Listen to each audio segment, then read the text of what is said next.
இங்க பாக்கியாவும் எல்லாம் மீறின கோபத்தோட இதுக்கு மேல நீங்க இந்த வீட்டுல இருக்கக்கூடாது, முதல்ல இந்த வீட்டை விட்டு வெளியில போங்க அப்படின்னு சொல்லி சொல்றாங்க. ஆனா இதை கேட்டோன்னா ஈஸ்வரிக்குமே போருக்கல. தான் பையனை எதுக்காக வெளியில போக சொல்லணும், வாய்ப்பே கிடையாது, கோபி இங்க இருந்தே தீருவான், அவன் இங்க வெளியில போக மாட்டான் அப்படின்னு சொல்லிட்டு பயங்கரமா அடம் பிடிக்க ஆரம்பிக்கிறாங்க. அதே நேரம் இதை பார்த்துட்டு இருக்க பாக்கியாவும் ரொம்பவே கோவப்பட்டு உங்களுக்கு அவர் இந்த வீட்டை விட்டு வெளியில போல அப்படின்னா இனிமேல் நான் இந்த வீட்டுக்கு வர மாட்டேன், நான் இந்த வீட்டை விட்டு போயிடுறேன் அப்படின்னு சொல்லி சொல்றாங்க. இதை கேட்ட உடனே வீட்டுல இருக்க எல்லாருமே பயங்கரமா ஷாக் ஆகி போயிருக்காங்க. அதே நேரத்துல செலின்னு இருந்துட்டு ஏமா இப்படி பேசுறீங்க, அப்பா ரொம்ப நாள் கழிச்சு இப்பதான் நம்ம வீட்டுக்கு வந்திருக்காரு, நம்ம வீடே ரொம்ப சந்தோஷமா இருக்கு, இந்த நிமிஷத்தை நீங்க கெடுக்கணுமா, சொல்லப்போனா அப்பா இந்த வீட்டுல இருக்க கூடாது நீங்க விரும்புறீங்களா அப்படின்னு சொல்லி கேக்குறாங்க. அதே நேரம் இனியாவே இருந்துட்டு ஏமா இப்படி பண்றீங்க, டாடி இப்பதான் இந்த வீட்டுல வந்து ரொம்பவே ஹாப்பியா இருக்காரு, அது மட்டும் இல்லாம நாங்களும் டாடி கூட ஹாப்பியா இருக்கோம், இது உங்களுக்கு பிடிக்கலையா, நான் எவ்வளவு நாள் தெரியுமா டாடி கூட இந்த மாதிரி இருக்கணும்னு நினைச்சேன் அப்படின்னு சொல்லிட்டு அவங்களுமே இங்க பாக்கியாட்ட மனசுல இருக்க விஷயத்த சொல்லிட்டு இருக்காங்க. அதே நேரம் இங்க எப்பவும் போல ஈஸ்வரியுமே இங்க பாக்கியா வெறுப்பேத்துற மாதிரி இங்க பாரு, நான் எப்பவும் நினைச்சது ஒண்ணுதான், என் பாக்கியா கூட கண்டிப்பா என்னோட மகன் கோபி இருக்கணுங்கிறத என்னோட எண்ணம், அதனாலதான் என் கோபி இந்த வீட்டை விட்டு நான் போக விட மாட்டேன்றேன், கோபி கண்டிப்பா இங்கதான் இருப்பான், அதுவும் நம்ம கூட தான் இருப்பான், அது கடைசி வரைக்கும் இருப்பான் அப்படின்னு சொல்லிட்டு ரொம்பவே அதிகமா பேசிட்டு இருக்காங்க. இதெல்லாம் பார்த்துட்டு இருக்க பாக்கியா ரொம்பவே கோவப்பட்டு இங்க ஜெலியனை பார்த்து இங்க பாரு செலியன், நீ வந்து இன்னும் சின்ன பையன் கிடையாது, நல்லா தெளிவா புரிஞ்சுக்கணும், அவருக்கு இன்னொரு குடும்பம் இருக்கு, இன்னொரு குழந்தை இருக்கு, அதை பத்தி நீங்க யாரும் நினைச்சு பாத்தீங்களா, ஏன் உங்களோட வழியை மட்டும் நீங்க சுயநலமா யோசிச்சு பாக்குறீங்கல்ல, ஆனா இதே இவர் அடிபட்டு ஹாஸ்பிட்டல்ல இருந்து வீட்டுக்கே வந்துட்டாரு, இனிமே அந்த குழந்தைய போய் பார்க்காம இருக்காரு, அந்த குழந்தையோட மனசு எவ்வளவு பாடுபட்டுன்னு அவருக்கு தெரியுமா, சொல்லப்போனா அந்த நிமிஷத்துல அந்த குழந்தைய பத்தி அவர் யோசிச்சாரா, ஆனா இங்க உட்காந்து டைம் பாஸ் பண்ணிக்கிட்டு ஜாலியா என்ஜாய் பண்ணிக்கிட்டு இருக்காரு. அப்போ ராதிகாவும் அந்த குழந்தையும் இவங்களுக்கு வேண்டாதவங்களா, அவங்களை ஒதுக்கி தள்ளிட்டு இப்ப மறுபடியுமே வந்து இங்க வந்துட்டாரா, சொல்லப்போனா என்னோட வாழ்க்கையில இவர் ஸ்டார்டிங்ல என்ன பண்ணாரோ எனக்கு அதை அப்படியே இப்ப ராதிகாக்கு பண்ணிக்கிட்டு இருக்காரு. ஏன்னா நானுமே இவரை பொறுத்து பொறுத்து வருவாருன்னு சொல்லி வெயிட் பண்ணி ஒரு சில நாட்கள்ல நான் வெயிட் பண்ணதுக்கு அர்த்தமே இல்லாம போயிடுச்சு. ஏன்னா அப்பா அவரு என்னை ஏமாத்திட்டு ராதிகாவோட போயிட்டாரு, ஆனா இப்ப அதே மாதிரி அந்த ராதிகாவை ஏமாத்திட்டு இப்ப நம்ம கூட வர ட்ரை பண்றாரு, இவரெல்லாம் வந்து நல்லவரா, இவர் பண்ற விஷயம் எல்லாம் நீங்க நல்லதுன்னு சொல்லி சப்போர்ட் பண்றீங்களா அப்படின்னு சொல்லிட்டு இங்க செல்லின்ட்டு கேக்குறாங்க.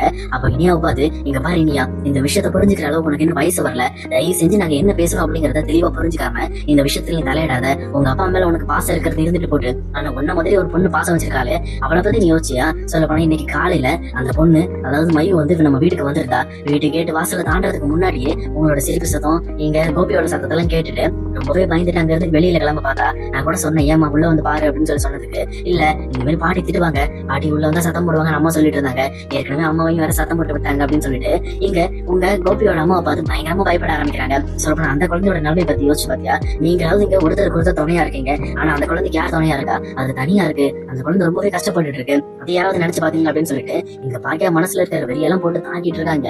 இதெல்லாம் கேட்டுட்டு இருக்க கோபிக்கும் பயங்கரமா ஃபீலிங் ஆகுது, நம்ம பெரிய தப்பு பண்ணிட்டோமே, இந்த மாதிரி அம்மாவோட பேச்சை கேட்டுட்டு நம்ம இப்படி ராதிகாவையும் மையோவையும் விட்டுட்டு வந்தது ரொம்ப பெரிய தப்பு அப்படின்னு சொல்லி யோசிக்கிறாங்க. அதே நேரத்துல இங்க மறுபடியும் ஈஸ்வரி முட்டாள்தனமா இங்க பாரு பாக்கியா, நீ என்ன சொன்னாலும் சரி என் பையன் கண்டிப்பா இந்த வீட்டை விட்டு போக மாட்டான் அப்படின்னு சொல்லி சொல்றாங்க. அப்ப இதை பார்த்துட்டு இருக்க பாக்கியாவும் இதுக்கு மேல இப்படி பேசுற நீங்க என் வீட்டுல இருக்க வாய்ப்பே இல்ல, நீங்க முதல்ல என் வீட்டை விட்டு வெளியில போங்க, நீங்க என் வீட்டுல இருக்கவே கூடாதுன்னு சொல்லிட்டு இந்த பக்கம் ஈஸ்வரியை வீட்டை விட்டு வெளியில போக சொல்றாங்க. அப்ப இதெல்லாம் பார்த்துட்டு இருக்க கோபியும் இந்த விஷயத்தை இதோட நம்ம நிறுத்திடுவோம், சொல்லப்போனா நம்மளாலதான் இவ்வளவு பிரச்சனை வந்துகிட்டு இருக்கு, இதுக்கு மேல இப்படி ஒரு பிரச்சனை வரக்கூடாது அப்படிங்கிறதுக்காக கோபியுமே முன் வந்து என்ன மன்னிச்சிரு பாக்கியா, நீ சொல்ற விஷயங்கள் நானுமே யோசிக்காம விட்டுட்டேன், நான் ஒன் சைடு மட்டும் யோசிச்சுமே தவிர இன்னொரு பக்கம் ராதிகாவோட சைடு நான் யோசிக்காம விட்டுட்டேன், என்ன மன்னிச்சிரு அப்படின்னு சொல்லிட்டு பாக்கியாவோட வீட்டுல இருந்து இங்க கோபியுமே கிளம்புறாரு. அதே நேரத்தில் கரெக்டா ஈஸ்வரியுமே இங்க கோபியை தடுத்து ஏன்பா அம்மா விட்டுட்டு போற, நீ அம்மா கூட இருக்க மாட்டியா அப்படின்னு சொல்லி கேட்கறாங்க. அப்ப கோபியும் ரொம்பவே தெளிவா பேசுறாரு, இங்க பாருங்கம்மா முதல்ல தெளிவா புரிஞ்சுக்கங்க, எனக்கு இன்னொரு குடும்பம் இருக்கு, இப்ப நான் மறுபடியும் அந்த குடும்பத்தை இப்படி நட்டாத்துல விட்டுட்டு நான் மறுபடியும் இங்க வர முடியாது, அப்படி வந்தேன்னா என்ன விட கேவலமானவன் வேற யாரும் கிடையாது, அது மட்டும் இல்லாம நான் மயுவை பத்தி அந்த அளவுக்கு நான் திங்க் பண்ணல, இப்ப பாக்கியா சொல்லும் போதுதான் எந்த அளவுக்கு மயுக்கு கஷ்டமா இருக்கும் அப்படின்ற விஷயம் எனக்கு புரியுது, அப்ப வாசல் வரைக்கும் வந்து என்ன பார்க்காம போயிருக்கா, அவ எவ்வளவு வேதனைப்படுவா அப்படின்னு சொல்லிட்டு இங்க கோபியும் மயுவோட இடத்துல இருந்து ரொம்பவே அவளோட சென்டிமெண்ட் எல்லாம் யோசிச்சு பாக்குறாங்க.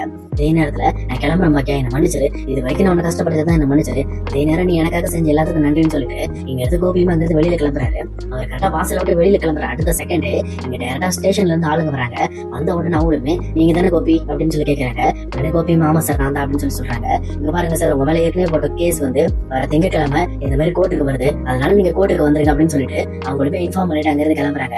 அப்போ கோபியுமே இந்த பக்கம் பாக்கியாவை பார்த்து சிரிச்சுட்டு சரி பாக்கியா நான் வரேன் அப்படின்னு சொல்லிட்டு அவருமே டேரக்டா இங்க ராதிகாவோட வீட்டை பார்த்து போயிட்டு இருக்காரு. ஆனா இதை பார்த்துட்டு இருக்கிற ஈஸ்வரிக்கும் பயங்கரமா கடுப்பாகுது, எவ்வளவு தைரியம் தான் என் பையன் இந்த வீட்டை விட்டு வெளியில அனுப்பிடுவேன், இந்த மாதிரி வீட்டுக்கு பெரியவன் அப்படின்னு சொல்லி என் பேச்சை மதிக்கவே இல்லை, அது மட்டும் இல்லாம நான் எதுக்காக சொல்றேன் அப்படிங்கறத புரிஞ்சுக்காம இந்த மாதிரி நீ பண்ணிட்டல, கண்டிப்பா நீ ஒரு நாள் இதுக்கெல்லாம் அனுபவிப்ப பாக்கியா அப்படின்னு சொல்லிட்டு இங்க ஈஸ்வரியுமே வந்து சாபம் விட்டுட்டு இருக்காங்க.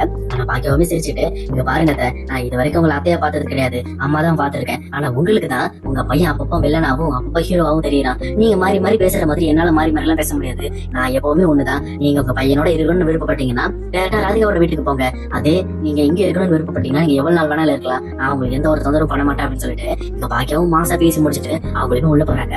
அதே நேரம் இன்னொரு பக்கம் இங்க இங்க கோபியுமே டேரக்டா இங்க ராதிகாவோட வீட்டுல உள்ள போறாங்க. உள்ள போன அடுத்த செகண்டே மையு ஓடி வந்து இங்க கோபியை கட்டி பிடிச்சி, அப்பா நல்லா இருக்கீங்களாப்பா, எப்படி இருக்கீங்க அப்படின்னு சொல்லிட்டு ரொம்பவே விசாரிக்க ஆரம்பிக்கிறாங்க. அதே நேரத்துல பயங்கரமா அழ ஆரம்பிக்கிறாங்க. இதை பார்த்த உடனே இந்த பக்கம் கோபிக்குமே இங்க பாக்கியா சொன்னது எல்லாமே உண்மைதான். கிட்டத்தட்ட அவ என்னோட இடத்துல இருந்து யோசிச்சு பார்க்காம இந்த பக்கம் ராதிகாவோட இடத்துலயும் மையோட இடத்துல இருந்து அவங்களோட கஷ்டத்தை பத்தி யோசிச்சு பார்த்திருக்கா. உண்மையுமே அவளுக்கு ஒரு நல்ல மனசு இருக்கு அப்படின்னு சொல்லி புரிஞ்சுக்கிட்டு, என்ன மன்னிச்சிருமா, அப்பா ஒண்ணு பார்க்க வராம இருந்ததுக்கு அப்பாவுக்கு என்ன வேணாலும் நீ வந்து தண்டனை கொடுமா அப்படின்னு சொல்லி சொல்றாங்க. ஆனா இதை கேட்ட மையுமே, இல்லப்பா நீங்க என்ன பார்க்க வந்ததே போதும், வேற எதுவுமே எனக்கு வேண்டாம், நான் உங்க மேல உண்மையிலுமே ரொம்பவே அன்பு வச்சிருக்கேன்ப்பா, தயவு செஞ்சு என்ன விட்டு மட்டும் பிரிஞ்சு போயிடாதீங்க அப்படின்னு சொல்லிட்டு இங்க மையுமே பயங்கரமா அழ ஆரம்பிக்கிறாங்க.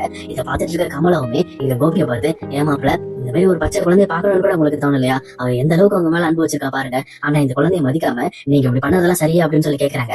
இங்க கோபியுமே எங்க கமலாவை பார்த்து, என்ன மன்னிச்சிருங்க, நான் பண்ணது தப்பு தான், எங்க அம்மா கூப்பிட்டாங்க அப்படிங்கிறதுக்காக நாங்க போனது சரி ஓகே தான், பட் இருந்தாலும் உங்ககிட்ட சொல்லிட்டு உங்ககிட்ட இன்ஃபார்ம் பண்ணிட்டு போயிட்டு நான் திரும்பி இங்கே வந்திருக்கணும். இந்த விஷயம் எல்லாமே இப்ப பாக்கியா சொல்லிதான் எனக்கு புரிய வந்துச்சு. அவங்க எல்லாம் சொன்னாங்க, இந்த மாதிரி உங்களை மிஸ் பண்ணிக்கிட்டு அந்த வீட்டுல கிட்டத்தட்ட 2 பேர் இருக்காங்க, ரொம்பவே கஷ்டப்பட்டு இருக்காங்க அப்படின்னு சொல்லிட்டு அவங்க சொன்னதுக்கு அப்புறம் தான் எனக்கு மண்டையிலே உரைச்சிச்சு அப்படின்னு சொல்லி சொல்றாங்க. அதே நேரத்துல இன்னொரு பக்கம் ராதிகாவுமே இதெல்லாம் பார்த்துட்டு பயங்கரமா ஃபீல் பண்ணி அழ ஆரம்பிக்கிறாங்க.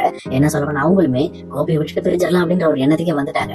ஆனா ஃபைனலா கோபி இங்க வீட்டுக்கு வந்ததுக்கு அப்புறம் அதே நேரம் கோபி மறுபடியும் திரும்பி நம்ம லைஃப்க்கு வந்துட்டாருன்னு சொல்லிட்டு ரொம்பவே ஹாப்பியா ஆனந்த கண்ணீர் விட்டுட்டு இருக்காங்க. அதே நேரத்துல இன்னொரு பக்கம் மையோ அழுறத பார்த்துட்டு, நம்ம பொண்ணு எந்த அளவுக்கு கோபி மேல அன்பு வச்சிருக்கா, சொல்லப்போனா நான் மட்டும் கோபிய மையோட வாழ்க்கையில இருந்து பிரிச்சேன் அப்படின்னா அது பெரிய பாவம் ஆயிருமே அப்படின்னு சொல்லிட்டு மறுபடியுமே மையோவே நினைச்சு ரொம்பவே ஃபீல் பண்ணி அழுறாங்க. இதே நேரத்துல கோபியுமே, கவலைப்படாத ராதிகா, எந்த ஒரு காரணத்துல எனக்கு கண்டிப்பா நான் உன்னை விட்டுட்டு போக மாட்டேன் அப்படின்னு சொல்லிட்டு அவருமே எங்க வாக்க கொடுத்துட்டு இருக்காரு. ஆனா இன்னொரு பக்கம் எங்க பாக்கியோட வீட்டுல எப்போ போல எங்க கோபி மேல இருக்கிற கேஸை வாபஸ் வாங்குறதுக்கு மறுபடியும் ஈஸ்வரி அடுத்த கட்ட நடவடிக்கை ஆரம்பிக்கிறாங்க. சொல்லப்போனா இந்த டைம் இங்க ஜெயில வச்சு ஆரம்பிக்கிறாங்க. ஜெயிலுமே இருந்துகிட்டு, அம்மா இங்க பாருமா, அப்பாவுக்கு வர உடம்பு எல்லாம் போயிட்டு இருக்கு, இந்த நிமிஷத்துல அவர் மறுபடியும் எங்க ஜெயிலுக்கு போனார் அப்படின்னா அவருக்கு உடம்புக்கு பிரச்சனை ஆயிடும், சொல்லப்போனா ஒரு உயிருக்கு பிரச்சனை ஆயிடும், அதனால தயவு செஞ்சு அந்த கேஸை வாபஸ் வாங்குங்க, உங்களுக்கு அப்பா மேல இருக்க கோபத்தினால அவரை ஜெயிலுக்கு அனுப்பணும்னு நினைக்காதீங்க அப்படின்னு சொல்லி சொல்றாங்க. ஆனா இதை கேட்டுட்டு இருக்க பாக்கியாவும், இங்க பாரு செல்லியன், என்னோட முடிவுல தலையிடுற அளவுக்கு உங்களுக்கு இன்னும் வயசு பத்தாது, அதை விட முக்கியமா என் முடிவை நான் தான் எடுக்க முடியும், நீங்க எடுக்க முடியாது, ஏன்னா பாதிக்கப்பட்டவன் நான் தான், நீங்க வந்து பக்கத்துல நின்னவங்க தான், அந்த வழி என்னன்னு எனக்கு தான் தெரியும், அதனால கண்டிப்பா நான் என்ன செய்யறேன்னு இருக்கணும் அதை தான் செய்வேன், நீங்க சொல்றதுக்காக என்னால மாத்திக்க முடியாதுன்னு சொல்லிட்டு ஒரே பிடிவாதமா பேசுறாங்க.